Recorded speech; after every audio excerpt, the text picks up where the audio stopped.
आज हम लोग पढ़ेंगे, है ना। अब नेक्स्ट फाइलम सिलेंट्रेटा, ठीक है। ये सिलेंट्रेटा फाइलम हम लोग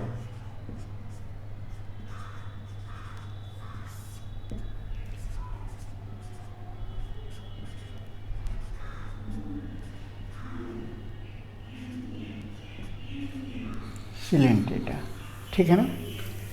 इसका दूसरा नाम है नाइडेरिया। क्यों सिलेंट्रेटा कहा गया, क्यों नाइडेरिया कहा गया, थोड़ी देर में बता रहे हैं।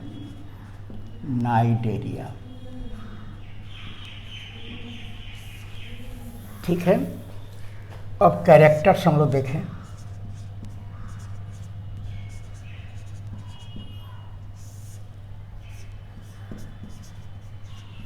चलिए हैबिट एंड हैबिटेट दोनों जोड़ देते हैं इसी में, है ना।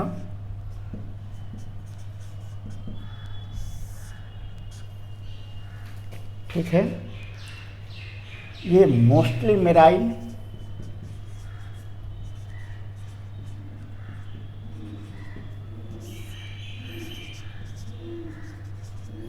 सम फ्रेश वाटर,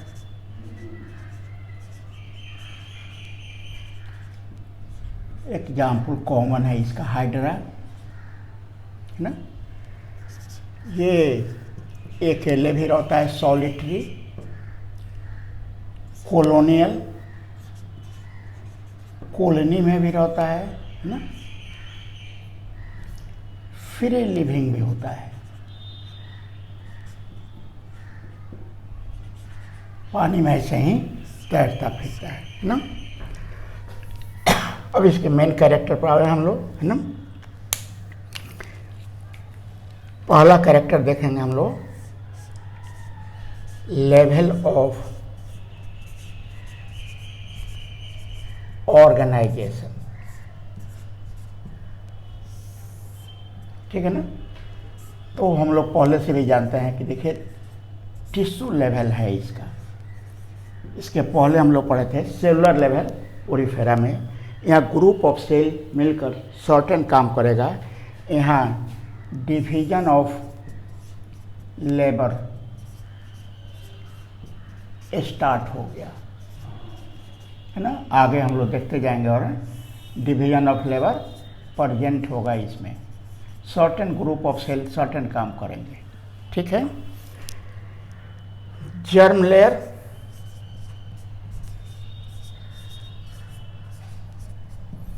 यहीं से डिप्लोब्लास्टिक शुरू होता है ना। हम लोग डिप्लोब्लास्टिक हैं, देखते जाना इवोल्यूशन किस तरह हुआ है। ये डिप्लोब्लास्टिक है ना।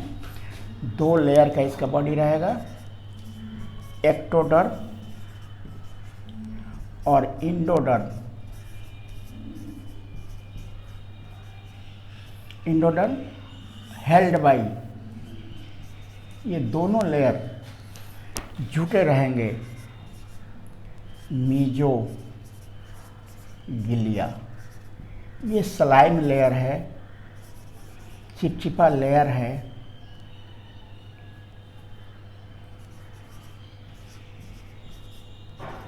और इसी से ये जुटा रहेगा, है ना। और बॉडी प्लान बताए थे आप लोगों को। ब्लाइंड सैक, ये हाइड्रा है।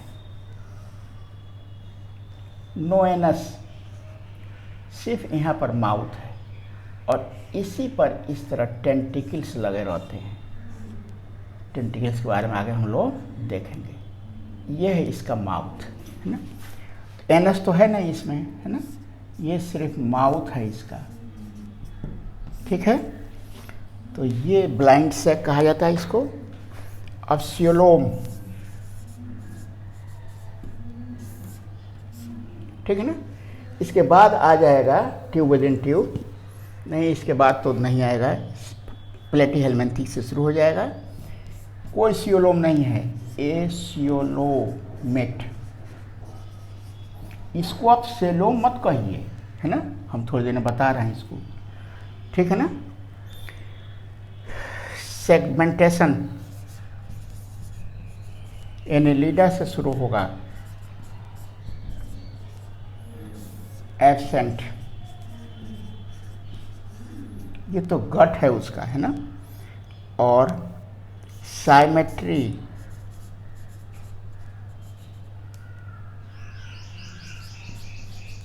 साइमेट्री है ना। तो साइमेट्री आप लोगों को पढ़ने से मालूम है कि ये रेडियल साइमेट्री होता है, तो रेडियली लिख दीजिए, है ना। इसको कहीं से काटिएगा तो दो बराबर भागों में ये बट जाएगा, उसको रेडियली साइमेट्रिकल कहेंगे हम लोग, है ना। और लास्ट है नोटोकॉर्ड। नोटोकॉर्ड तो कॉर्डेट से पाया जाएगा, है ना। यहाँ पे लिख दीजिए एब्सेंट, एब्सेंट, एब्सेंट रहता है, ठीक है। तो ये कुछ कैरेक्टर हो गए। अब हम लोग इसको फिजियोलॉजी पर आए।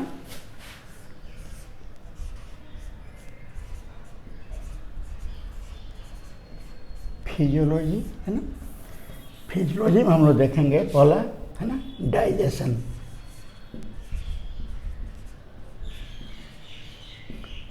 तो नो सिस्टम, कोई डाइजेस्टिव सिस्टम तो नहीं है इसमें, ठीक है ना। लेकिन फर्स्ट एक्स्ट्रा सेलुलर,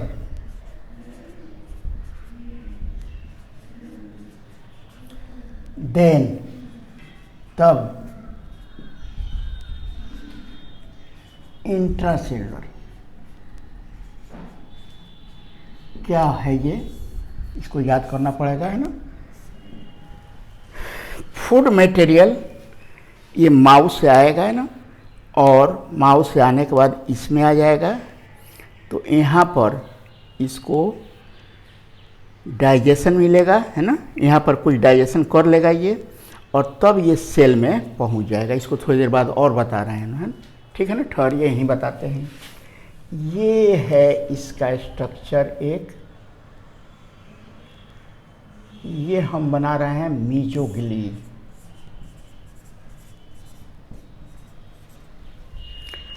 अब इसके ऊपर से जो लेयर रहेगा, है ना, वो ये सब cellular ectoderm, different types of cells हैं ये, जो मिलकर टिश्यू बनाए हुए हैं।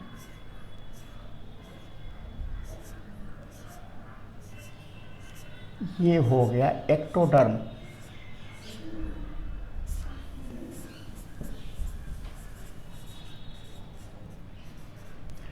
और अब इसके नीचे चौड़ा लेयर ये है ना, ये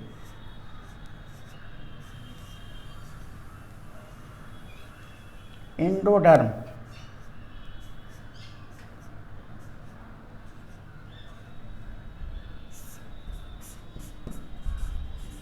एंडोडर्म, ये जो बीच में कैविटी बच रही है ना, इसका नाम है सिलेंट्रॉन।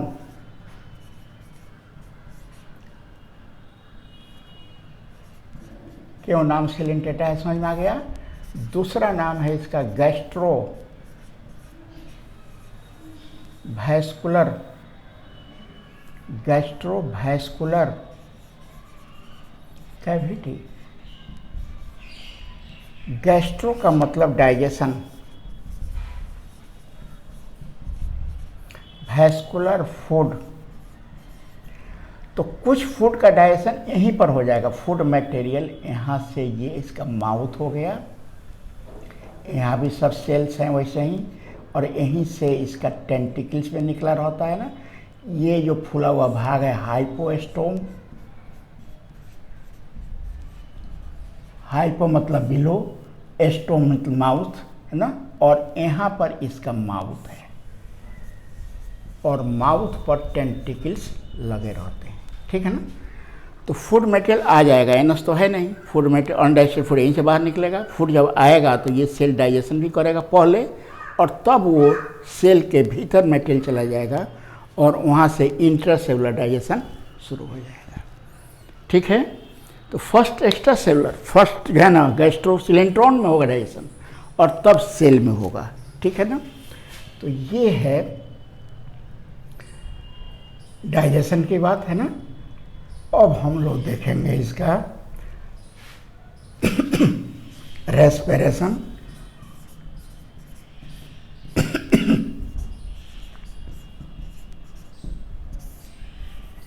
No system,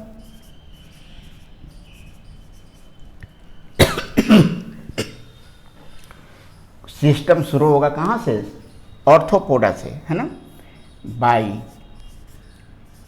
general body surface, ये बॉडी सरफेस से ऑक्सीजन लेगा और CO2 को बाहर निकाल देगा, है ना। वैसे ही अब एक्सक्रीशन, है ना, ये एमेनोटेलिक है। एमेनोटेलिक मतलब कि ये अमोनिया इसका वेस्ट मैटर है, ठीक है ना। ये है एक्सक्रीटिव प्रोडक्ट या वेस्ट मैटर।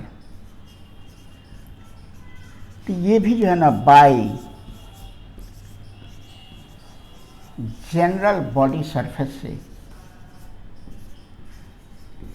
ये बाहर निकल जाएगा, ठीक है ना। तो ये एक्सक्रीशन हो गया, है ना। सर्कुलेशन, नो नीड, है ना।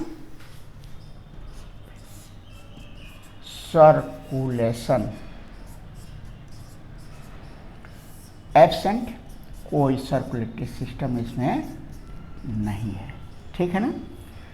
तो ये है फिजियोलॉजी, है ना। और ये रहा सब इसका इम्पोर्टेंट कैरेक्टर्स, आप लोगों को ज़रूर समझ में आता होगा, है ना। सिलेंट्रॉन नाम क्यों है ना, थोड़ी देर में। और ये क्यों नाम है? क्योंकि इसको सिलेंट्रॉन, बीच में जो कैविटी है ना उसका नाम सिलेंट्रॉन है ना। नाइडेरिया क्यों नाम है, आ रहे हैं उस पर अब, है ना।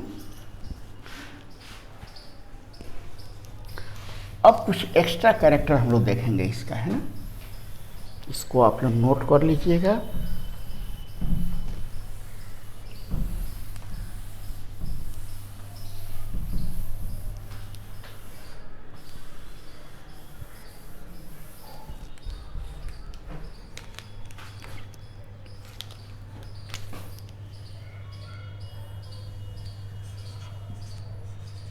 सब इंटरेस्टिंग कैरेक्टर्स।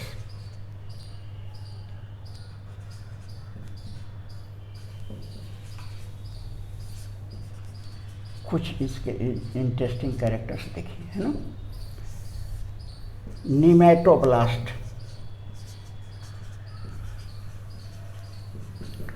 दूसरा नाम है इसका नीडोब्लास्ट। इसको नीडोसाइट, साइट का मतलब सेल होता है, नीडोसाइट भी कहते हैं, तीसरा नाम हो गया इसका, है ना।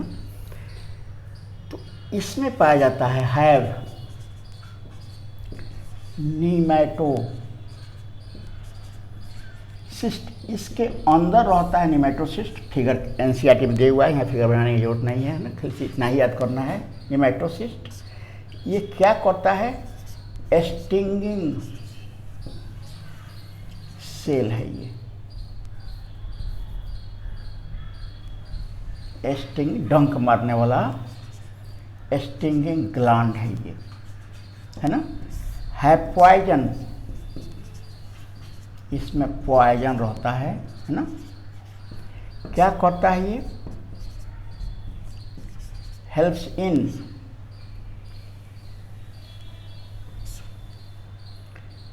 इन डिफेंस, ये डिफेंस में भाग लेता है ना, उसकी रक्षा करता है। ऑफेंस, ये कहीं हमला करेगा तो उसमें ही भाग लेगा, है ना। और एंकरेज,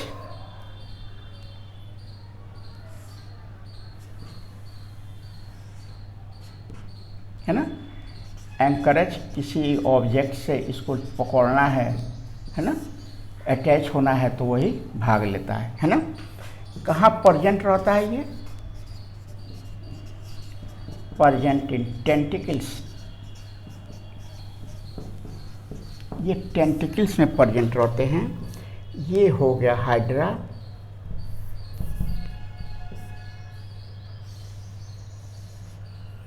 ये हाइपोस्टोम फुला हुआ भाग, ये माउथ हो गया,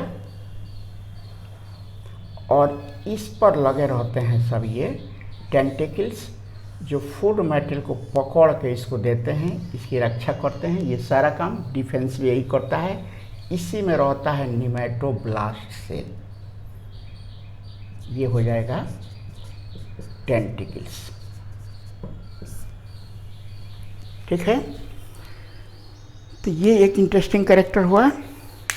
दूसरा कैरेक्टर हम लोग को देखना है ना, इसका इसको बात ठीक से समझिएगा अभी जो बताने जा रहे हैं ना, क्योंकि ये क्वेश्चन कई बार आ चुका है नीट में भी और ये बोर्ड में भी, है ना।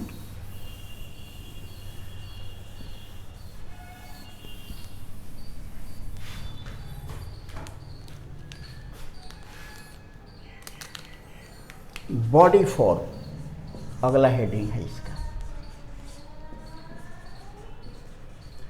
दो तरह के ये बॉडी फॉर्म होता है इसका, है ना। एक होता है पोलिप फॉर्म। पोलिप फॉर्म ये सिलिंड्रिकल होता है। कैसा रहेगा ये? सिलिंड्रिकल।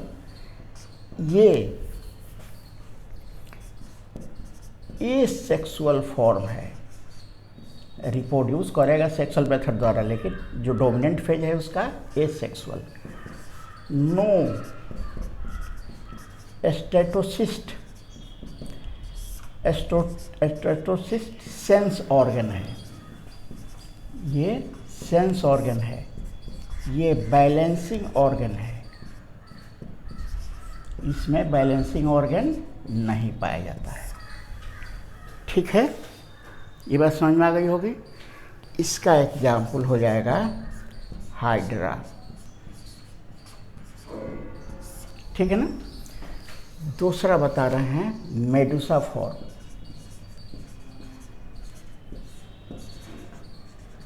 है ना, ये अम्ब्रेला लाइक होगा, छाते की तरह दिखाई देगा, है ना। ये डोमिनेंट फेज इसका सेक्सुअल फेज है, सेक्सुअल फॉर्म है ये। ठीक है ना। और स्टेटोसिस्ट सेंस ऑर्गन प्रेजेंट इसमें पाया जाएगा। चूँकि छाता की तरह है, ये जो है ना जनरली अटैच फॉर्म है, जनरली ये अटैच रहता है। और ये जनरली फ्री लिविंग है। अब ये घूमता रहेगा तो इसको बैलेंस की ज़रूरत पड़ती है ना, तो ये फ्री लिविंग है ना। इसका एग्जाम्पल हो जाएगा ऑरेलिया। इसका एग्जाम्पल हो जाएगा हाइड्रा। इतनी बात तो आप लोग समझ, दो रूप पर रहेगा ये, पोलीफॉर्म और मेडुसा फॉर्म। अब एक और जो सबसे इम्पोर्टेंट बात है वो ये है, body form both polyp and Medusa in one organism. एक ही ऑर्गेनिज्म में दोनों पाया जाएगा, इन वन ऑर्गेनिज्म, है ना। इसका एग्जाम्पल ओबेलिया और फाइसेलिया, दो एग्जाम्पल इसका। एक ही में पोलिप भी रहेगा और मेडुसा भी रहेगा। ठीक से देखिए, है ना। ये अलग हेडिंग हो गया, है ना। अब इसके बारे में देखिए, है ना। ये फॉर्म सोज ये प्रदर्शित करता है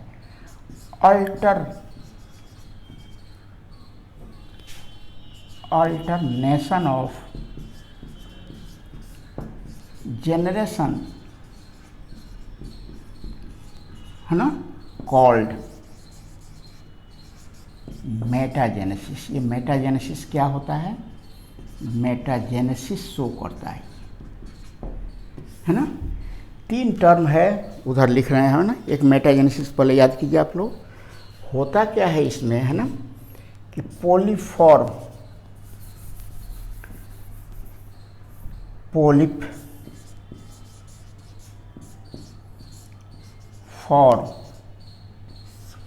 यहाँ लिखिए मेडुसा फॉर्म,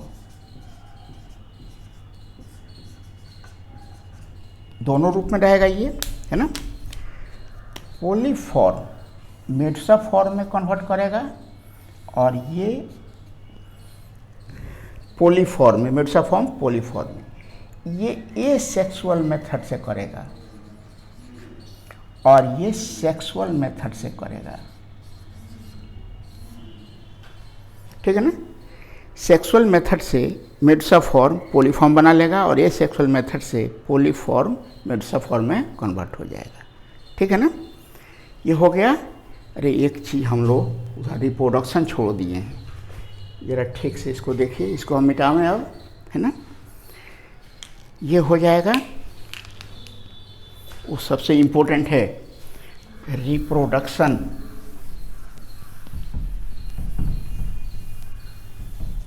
ये समझ में आ जाएगा। अब रिप्रोडक्शन,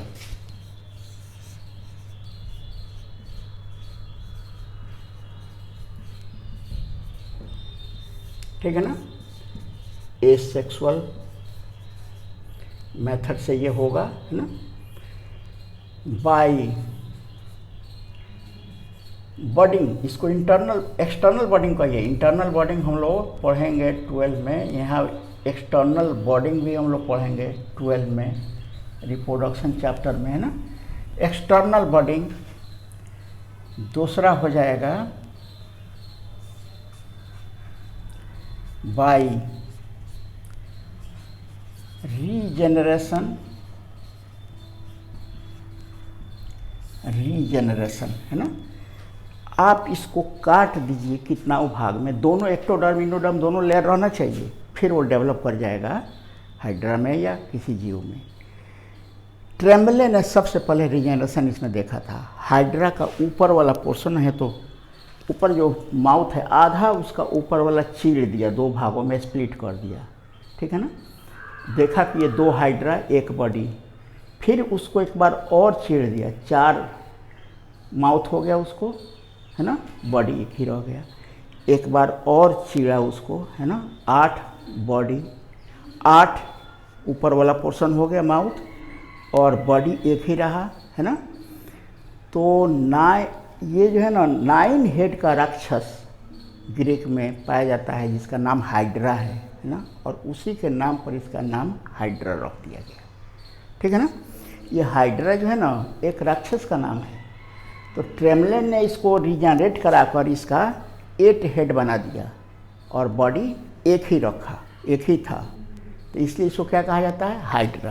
तो रीजनरेशन की पावर इसमें खूब पाई जाती है, ठीक है ना।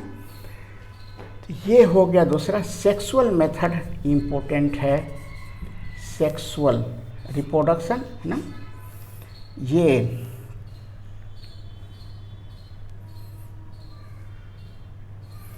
ये यूनिसेक्सुअल भी होता है, मतलब एक मेल होगा दूसरा फीमेल, और दूसरा बाईसेक्सुअल भी होता है। देखिएगा ये सब एक ही तरह का मिलेगा यहाँ पर, सब याद करना पड़ेगा, ठीक है ना। यूनिसेक्सुअल भी होगा और बाईसेक्सुअल भी। और फर्टिलाइजेशन याद करना पड़ेगा ठीक से। ये एक एक वर्ड जो दिया रहता है ना एनसीईआरटी में, वही सब क्वेश्चन रहता है ना। एक्सटर्नल भी देखिए, मतलब मेल गैमेट फीमेल गैमेट बाहर भी फ्यूज करेगा, और इंटरनल भी, ठीक है ना। और डेवलपमेंट, इसको ठीक से, है ना। डायरेक्ट डेवलपमेंट मतलब कि हाइड्रा का बच्चा हाइड्रा की तरह ही दिखाई देगा, और इनडायरेक्ट भी, ठीक से देखिएगा ये सब एक ही तरह का है, ठीक है ना। इसको ठीक से याद कीजिए। और लास्ट में हम लोग देखेंगे सम कॉमन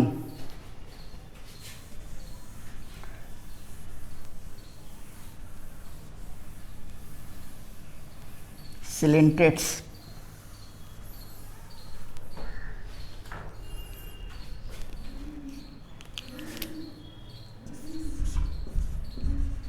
सम कॉमन, इसको और याद करना पड़ता है, कॉमन सिलेंटेट्स।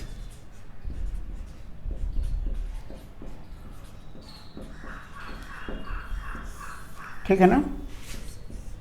ऑरेलिया, इसको जेली फिश कहते हैं। चॉइस में इसका क्वेश्चन रहता है, 4 नाम, 4 चॉइस रहेगा, 3 फिशेज रहेंगे और 1 फिश नहीं रहेगा, वही जेली फिश कहेगा। इसमें कौन सा फिश नहीं है, कौन सा फिश नहीं, जेली फिश तो सिलेंटेड है, फिश नहीं है ये, है ना। ऑरेलिया, एडेंसोनिया,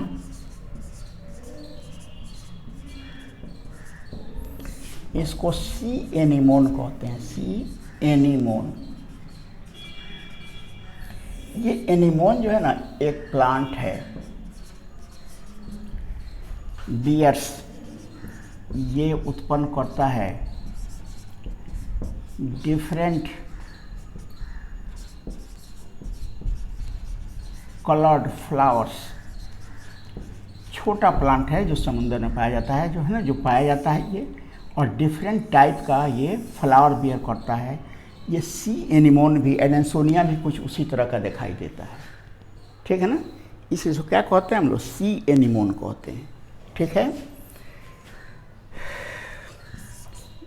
गौर, गोनिया, ये सी फैन कहलाता है। क्यों? ये जो हैंड फैन होता है ना, उसी की तरह ये दिखाई देता है, लाइक हैंड फैन। ये like anemone, like hand fan की तरह दिखाई देता है, इसलिए इसका नाम रखा गया है सी फैन, है ना। फाइसेलिया, इसको कहा जाता है Portuguese, Portuguese man of war. एक तो पहली बात है इसमें कि टॉक्सिन भी ज़्यादा पाया जाता है, वही जो हम लोग देखे थे निमेटोब्लास्ट में, और इस तरह बहुत हार्मफुल भी है ये, है ना। दूसरी बात है कि देखने की तरह, देखने में ये पोर्टुगीज मतलब होता है पुर्तगाल, है ना, तो पुर्तगाल के सैनिक की तरह दिखाई देता है।